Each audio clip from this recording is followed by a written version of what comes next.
Good evening, this is Wayne Brisbane, and I'd like to do a quick video tutorial of the Seattle Children's curriculum. Anyone who's interested in exploring this further after this is complete can email me at brisbane@uw.edu. So when a resident's interested in starting the curriculum, they open any web browser and go to the Microsoft 365 portal. This is a portal that's paid for by the University of Washington. This is where we get our mail, calendars, and OneDrive access. But it also allows us to collaborate on the major Microsoft platforms. So Word, we use this for pre-op. Excel, I've used this for a little bit of research collaboration. PowerPoint gets obviously helpful for collaborative presentations. And then OneNote is a online notebook that we use to build the Seattle Children's curriculum. So when I click on OneNote, it brings up all the notebooks that I'm working on. The Seattle Children's one is right there. And when I open it, it brings me to the curriculum. So the purpose of this curriculum is to create a structured educational schedule that mirrors the way that we encounter the information in the operating room and on consults. So the rotations are meant to mirror those things that we have in real life. So rotation 1A is the 2-month block that we first start on. Rotation 1B, not everyone has, but it's a 1-month block in the PGY 2-year. Then rotation 2A and 2B are the 2-month blocks that are currently in the U2 or PGY 3-year.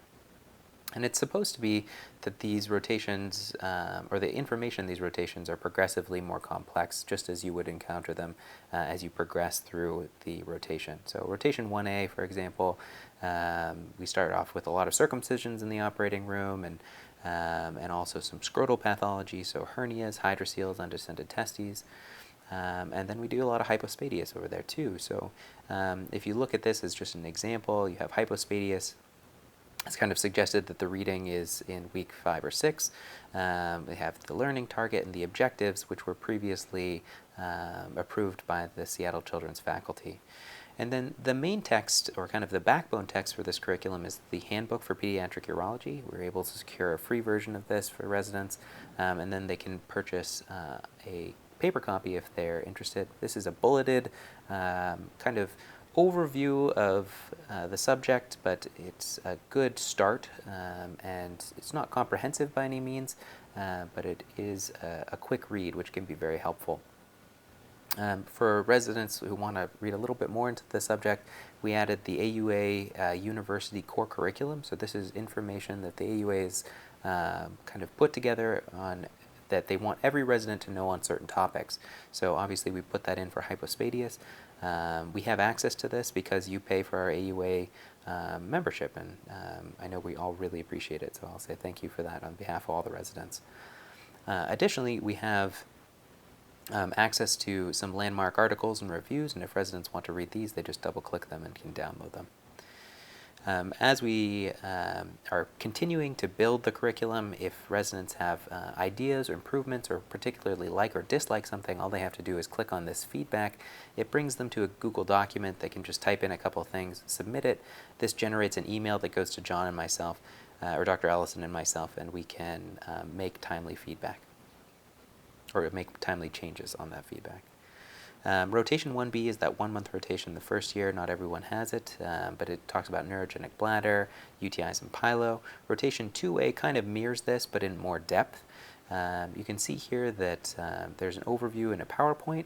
I won't take the time to go over this now, but it's a downloadable file that Dr. McGarian and Dr. Ellison have kind of gone through, and where able have put in these interactive case studies where it goes and presents a case and then has an interactive PowerPoint where you can learn more in kind of a digital didactic setting.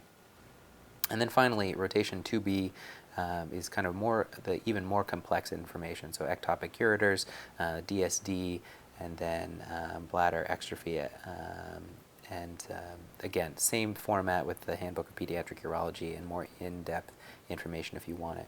We added additional reading on things that had pediatric elements, but we had content delivered at other hospitals. So for example, stones, we have a stone curriculum at the VA, but there are some AUA guidelines and some AUA University things that are specific to pediatric urology. And then genitourinary trauma, we learn a lot about at Harborview, but there are some pediatric elements. As far as the robotics curriculum, this is something we're going to expand to other sites in the future. This is something that Dr. Lenbe is working hard to get backpacks throughout the rotation sites. Here's the ones for Seattle Children's. We give some information on how to set up the backpack, which is actually quite easy. Information on how to log in, and then specifically the view which you would start. And then the curriculum is one of the curriculums that Dr. Lenbe and I went through, and these are the most high yield modules. And then we set a very ambitious score goal of greater than 95% on these, and then 3 stars in one of these categories just because a different software developer created these. I will say that 3 stars in these categories is almost impossible, but it does promote a lot of practice. And so residents, these are the current and prior Seattle Children's residents. You just go through and you can complete when you've done things. It helps you keep track of when things are completed, and the idea is that it will allow you to keep track of when things are completed as you move between hospitals. So that's the Seattle Children's curriculum. Much thanks to the Seattle Children's faculty and staff, in particular John Ellison. Please email me at brisbane@uw.edu if you'd like access when you log on to your Microsoft 365, and if you can explore